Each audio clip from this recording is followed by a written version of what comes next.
Avez-vous déjà ressenti cette sensation oppressante, ce poids sur les épaules lorsque la pression de la vie semble trop lourde à supporter?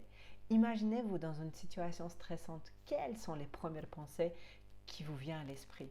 Comment votre corps réagit? Comment vous réagissez? Vous mangez pour vous apaiser? Vous buvez un verre de vin?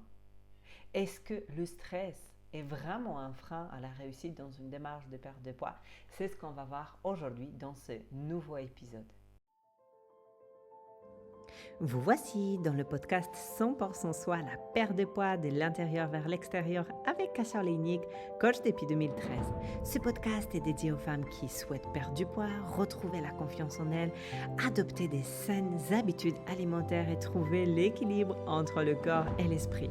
Préparez-vous à vous connecter à votre véritable potentiel et à embrasser une vie épanouissante où vous vous sentez bien dans votre corps et dans votre esprit.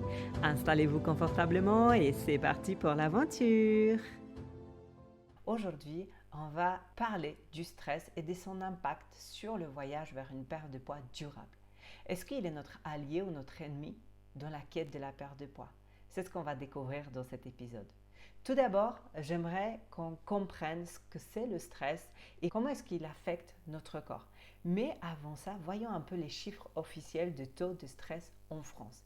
Presque 70% des femmes, 68 précisément, déclarent être stressées au cours de leur vie. Elles sont beaucoup plus affectées par le stress que les hommes puisqu'il touche environ 30%. Et je vous laisse deviner pourquoi. Vous savez, cette charge mentale, le travail avec les responsabilités, la maison, les enfants, le mari, les courses, les bains, les devoirs, les repas et j'en passe.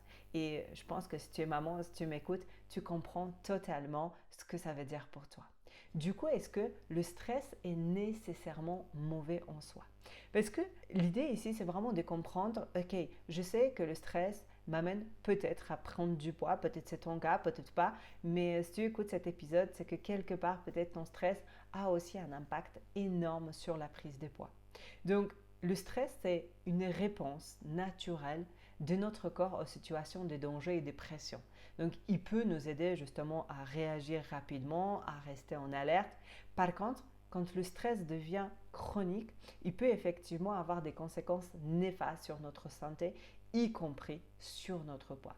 Donc, le stress dans le sens le plus basique, c'est une réaction du corps à une pression ou à une demande. Lorsque nous sommes confrontés justement à une situation stressante, notre cerveau déclenche toute une série de réponses physiologiques pour nous préparer à faire face à la situation.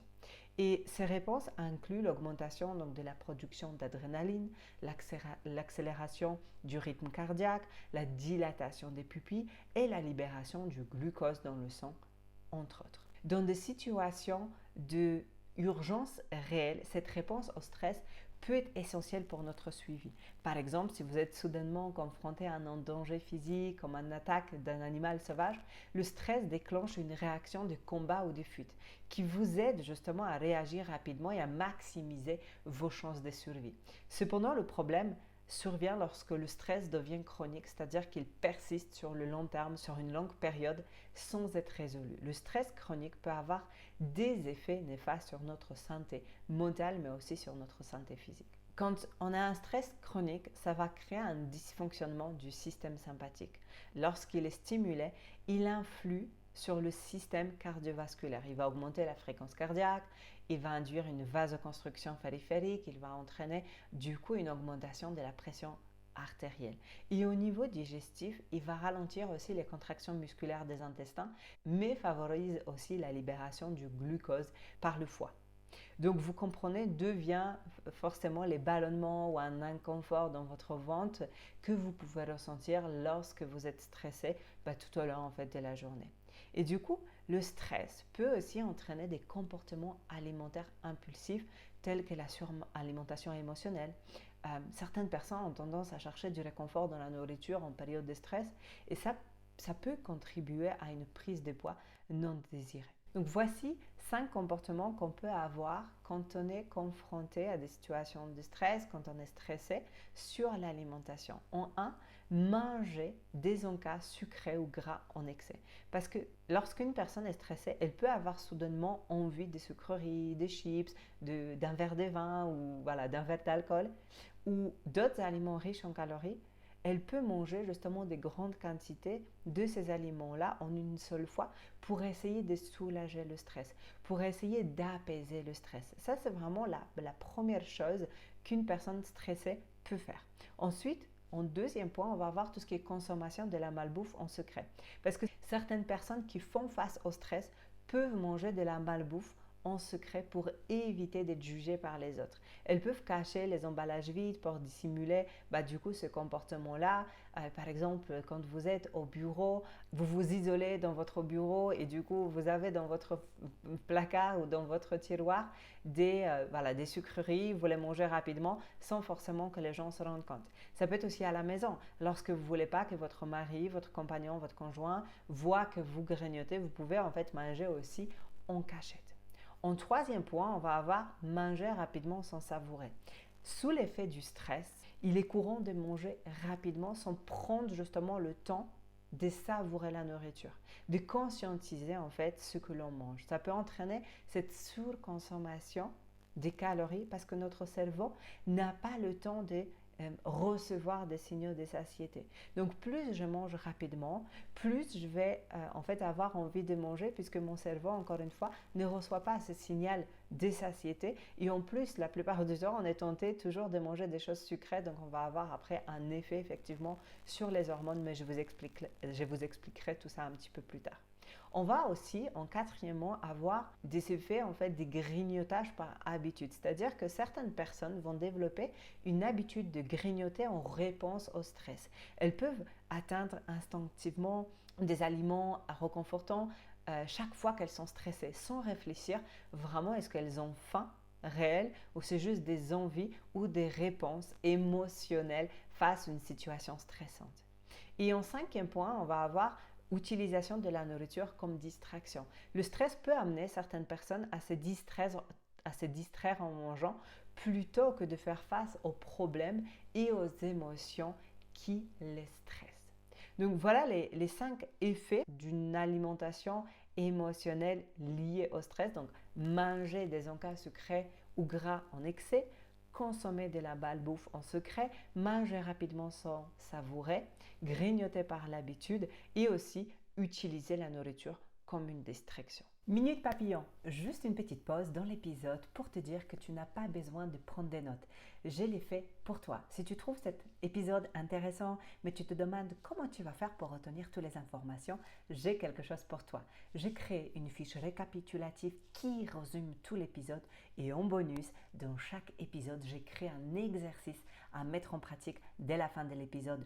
Pour télécharger la fiche, clique sur le premier lien dans la description. Il te suffit de rentrer ton adresse email et je t'envoie ça tout de suite. Le lien est dans la description. On reprend l'épisode.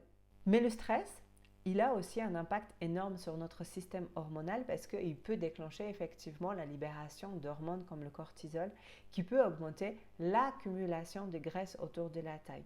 De plus, il peut aussi perturber nos habitudes de sommeil et notre digestion, ce qui peut également influencer notre poids. Donc quand on dit que le stress, le cortisol a un impact sur notre poids, c'est véridique, c'est un fait en fait. Okay? Et ça, c'est lié aussi à notre système hormonal. Donc on va voir maintenant dans cette partie-là tous les détails, tous les impacts hormonaux qu'il va y avoir en fait lorsque nous sommes stressés et lorsque nous mangeons aussi par ce stress et d'une façon émotionnelle. Donc, premièrement, on va voir la libération du cortisol. Quand on est soumis à un stress, notre cerveau déclenche en fait cette hormone du stress qui est donc du coup la cortisol. Il libère cette hormone par nos glandes surrénales. Et le cortisol est souvent appelé l'hormone du stress, donc c'est vraiment cette hormone qui est liée au stress. Et en petite quantité et à court terme, le cortisol est bénéfique parce qu'il aide notre corps à faire face à cette situation stressante en augmentant notre énergie, notre vigilance. Par contre, le stress chronique peut lui entraîner une libération excessive du cortisol qui peut avoir cette conséquence négative sur l'accumulation des graisses abdominales puisque le cortisol en excès peut favoriser l'accumulation des graisses autour de la taille, ce qui est souvent aussi associé à un risque accru de maladies cardiaques ou par exemple le diabète de type 2. En deux, on va avoir donc l'hormone d'insuline et du coup la glycémie parce que le stress peut également influencer notre métabolisme du glucose. Le glucose, c'est le sucre en fait qui est sous forme en fait de glucose dans notre sang. En situation de stress, le corps va libérer du glucose dans le sang pour fournir de l'énergie aux muscles et à notre cerveau. Pour faire face à cette augmentation de la glycémie, le pancréas va libérer de l'insuline pour aider les cellules à absorber le glucose. Cependant, le stress chronique peut entraîner une résistance à l'insuline, ce qui signifie que les cellules deviennent moins réactives à cette hormone. Ça peut justement augmenter aussi le risque de diabète, de type 2 et de toutes les maladies cardiovasculaires, etc. Ensuite, on a tout ce qui est habitudes de sommeil qui vont être aussi perturbées parce que le stress chronique peut perturber nos habitudes de sommeil. Et ça va être lié à une hormone qui s'appelle la mélatonine. La mélatonine, c'est une hormone de stress. Elle peut être perturbée lorsqu'on est face à des situations justement stressantes. Lorsque nous ne dormons pas suffisamment ou que la qualité de notre sommeil est médiocre en raison justement du stress, ça peut avoir un impact aussi sur notre métabolisme. Et un sommeil insuffisant peut entraîner des déséquilibres hormonaux qui favorisent cette prise de poids en augmentant l'appétit, en particulier toujours cette appétence ou ces envies de manger des aliments riches en calories. Et ensuite, il y a aussi nos habitudes alimentaires qui vont être altérées parce que le stress peut également influencer nos choix alimentaires. Certaines personnes ont tendance à se tourner vers des aliments qui sont réconfortants, qui sont riches en sucre, qui sont riches en gras en période de stress, qui peut contribuer à une augmentation de la prise de poids, ce qu'on a vu un petit peu plus haut. Donc ici, on voit un petit peu l'impact du stress sur notre corps, sur notre système hormonal, mais il existe énormément de stratégies pour gérer le stress de manière beaucoup plus saine et que ça n'a pas de conséquences effectivement sur notre poids. Et quelles sont peut-être ces techniques? Et vous avez entendu parler de ce genre de phrases, mais arrête de stresser, ou apprends à gérer ton stress, ou déstresse-toi. Mais est-ce que vous avez réussi à faire? Parce que moi, honnêtement, quand quelqu'un me dit arrête de stresser, je me mets encore plus en stress, ça me stresse encore davantage, j'ai envie de tuer la personne quand elle me dit ça. Donc l'idée, c'est qu'aujourd'hui, c'est que je vous donne ici des techniques pour vous aider à vraiment gérer ce stress-là. Mais la principale chose à comprendre, c'est d'où vient ce stress-là. Parce que parfois, même en pratiquant des différentes méthodes que, par exemple, la méditation, la cohérence cardiaque, on n'est pas forcément obligé d'y arriver parce que quelque part, le stress, c'est juste un message que notre corps nous envoie et il est essentiel de trouver la cause pour travailler en fait directement sur ça, sur la cause de notre symptôme. Nous avons tendance à donner des clés comme la méditation, la respiration, et je pense que ces techniques sont bénéfiques, mais encore une fois, ça va traiter juste le symptôme et pas la cause profonde, et peut-être vous avez déjà essayé, et en tout cas, moi j'avais déjà tenté la méditation, etc. Oui, ça apaise sur le court terme, mais ça ne m'aide pas en fait à trouver la cause profonde et gérer profondément, durablement ce stress-là. Donc pour moi, et en tout cas, les conseils que je donne ou ce que j'apprends en fait à nos clients dans le programme Renaissance, c'est déjà de trouver d'où vient ce stress-là. La plupart du temps, c'est juste un problème de gestion du temps et d'organisation. Et nous voulons en fait que tout soit parfait et on ne se donne aucune place à l'erreur. Et souvent, cette perfection de vouloir tout faire parfaitement, que tout roule parfaitement, ça nous inflige en fait, ça nous rajoute un stress supplémentaire dans une journée qui est déjà en fait stressante. Donc ici, je ne vais pas vous donner des techniques comme de la méditation, comme de la respiration, mais je vais vous parler vraiment de ces causes qui sont vraiment liées à notre stress. Donc en un, on va avoir tout ce qui est organisation, tout ce qui est gestion du temps. Et je pense qu'en première partie, une planification efficace de votre emploi du temps peut réduire considérablement le stress lié à des délais serrés ou à des obligations. Parce que par exemple le matin, vous commencez la journée par être stressé par le temps. Vous pressez tout le monde à manger vite, à vite se préparer pour ne pas être en retard à l'école, au travail.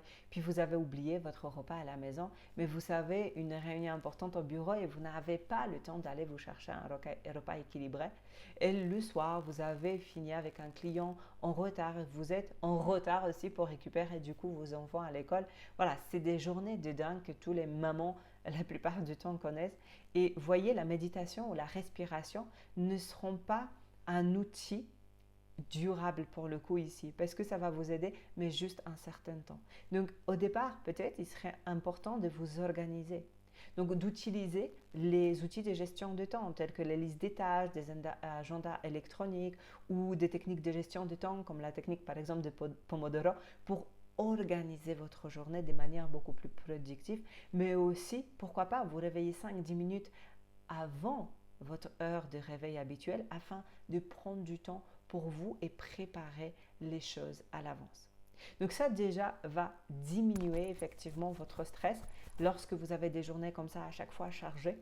Et c'est la première chose à faire, c'est se dire de quelle façon je me réveille. Est-ce que dès le matin je suis stressée? Est-ce que dès le matin je me mets une pression pas possible? Est-ce que dès le matin en fait je ressens cette sensation un peu d'agressivité, voilà, liée justement au stress, parce que je sais que je vais être en retard, parce que je sais que mes enfants vont être en retard, etc. Vous voyez, donc déjà le premier conseil que je vous donne aujourd'hui, c'est vraiment vous organiser et trouver un système d'apaisement en fait dès le matin.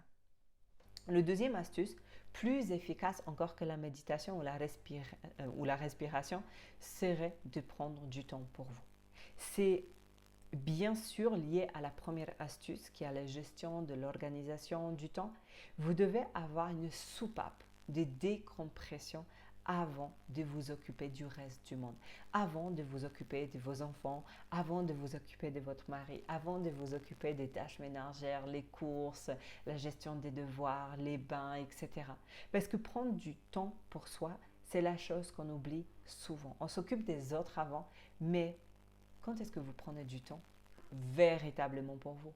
Qui s'occupe de vous? Et le rôle d'une maman, d'une épouse et d'une femme qui a des responsabilités au travail, c'est pas évident. La charge mentale est au maximum et je sais de quoi je parle. Je suis une maman d'une petite fille de 2 ans et demi. Je suis une épouse, je suis une femme d'affaires qui a une boîte florissante avec beaucoup de responsabilités. Et si je me laisse envahir par le stress, tout est foutu. Donc du coup, l'idée, c'est de prendre du temps pour soi. Mais comment prendre du temps pour soi? Il y a plusieurs techniques, il y a plusieurs stratégies. Je vais vous énumérer quelques-unes ici. Et encore une fois, l'idée, c'est de trouver quelque chose qui vous fait du bien, qui vous apaise. Parce qu'encore une fois, je ne suis pas dans votre tête et je ne connais pas forcément vos goûts, qu'est-ce qui vous fait du bien, qu'est-ce qui vous fait plaisir, qu'est-ce qui vous fait justement diminuer cette pression. Mais pour moi, le sport, c'est une stratégie qui est efficace. Et elle va vous aider de prendre du temps pour vous, mais elle va vous aider aussi à réduire le stress parce que le sport va libérer des endorphines. Donc, ce sont des neurotransmetteurs qui améliorent l'humeur et qui peut aider aussi à soulager cette tension mentale et physique. Mais aussi, c'est un moyen de prendre du soin pour soi, prendre du temps pour soi. Je ne vous demande pas forcément d'aller en salle de sport 5 fois par semaine, mais intégrer en fait une routine d'exercice régulière dans votre quotidien, que ce soit par de la marche, par de la danse, par de la course, par du yoga, par de la natation ou toutes les autres activités que vous appréciez. Vous, en fait, prendre soin de vous, vous allez aussi augmenter votre confiance en vous. Prendre du temps pour soi peut être aussi, par exemple, de la lecture, si vous aimez ça. Réservez du temps chaque jour pour lire quelques pages d'un livre. Si la musique vous détend, écoutez votre musique préférée pendant une pause ou quand vous êtes dans la voiture. Allez vous faire chouchouter dans un salon de bien-être, de massage, un après-midi shopping ou encore un café avec une copine régulièrement sont aussi des bons plans pour prendre soin de soi et prendre du temps pour vous. Et quand vous aurez fait tout ça, vous pouvez aussi également utiliser des techniques de méditation, de respiration, etc. Mais encore une fois, la première chose la plus importante, c'est de 1. À trouver d'où vient votre source de stress. Est-ce que c'est lié à votre travail? Est-ce que c'est lié à votre mode de vie? Est-ce que c'est lié à votre conjoint? Est-ce que c'est lié à vos enfants? Vraiment trouver la cause de ce stress, de ce surménage et ensuite, en fait, encore une fois, traiter la problématique en fait du fond. Est-ce que je suis organisée? Est-ce que je suis planifiée? Est-ce que tout est planifié? Est-ce que je prends du temps pour moi? Est-ce que je m'accorde ces quelques minutes, ces quelques heures par semaine uniquement pour moi pour me retrouver dans une bulle avant de tout donner aux autres? Est-ce que je me donne moi à moi-même quelque chose? Et à partir du moment où vous avez fait ça, où vous avez trouvé la source du problème, c'est là où vous allez pouvoir effectivement traiter la cause profonde. Parce que ensuite, la méditation, bien sûr que ce sont des bons outils, bien sûr que ce sont des outils incroyables, mais si dès le départ, vous ne savez pas traiter la cause du problème, ça va être compliqué en fait que ça soit durable dans le temps. Donc la méditation, si vous ne connaissez pas, c'est une pratique qui implique à se concentrer sur le moment présent en calmant notre esprit, en réduisant aussi du coup notre pensée anxieuse et elle peut être réalisée de nombreuses manières. Mais la méditation de pleine conscience est la plus courante. Elle consiste justement à prêter une attention délibérée à vos pensées, émotions et sensations corporelles sans jugement. Par exemple, vous pouvez pratiquer de la méditation en pleine conscience en vous asseyant confortablement, fermant les yeux, en vous concentrant sur votre respiration. Quand par exemple les pensées stressantes surviennent, observez simplement sans vous raccrocher à ça, sans vous y accrocher, puis revenez à votre respiration. Et vous pouvez utiliser aussi cette respiration par le nez en remplissant vos poumons, puis à expirer doucement par la bouche. Ça peut vous aider aussi à calmer votre système nerveux et à réduire le stress. Mais encore une fois, ce sont des pratiques que vous pouvez mettre en place seulement quand vous aurez trouvé et réparé la cause profonde, encore une fois, de votre stress. Donc j'espère que cet épisode vous a plu. J'espère que maintenant pour vous le stress c'est plus un ennemi face à lequel vous devez combattre, mais plutôt un ami qui vous guide. C'est encore une fois, chaque émotion, ce sont des messages que notre corps nous envoie. On a juste à apprendre à les écouter, à écouter ce qu'ils sont en train de nous dire. Donc ça demande évidemment une introspection et un travail sur soi. N'hésitez pas à mettre un 5 étoiles sous la plateforme de votre écoute préférée. N'hésitez pas non plus de m'écrire un commentaire. Vous pouvez aussi venir m'en parler en privé sur mon Instagram, kasaoleinik-du-bas. Et je serai vraiment ravie à échanger avec vous sur ce sujet-là ou sur d'autres sujets des podcasts qui étaient faits donc, du coup, dans le passé et même celles qui vont sortir prochainement.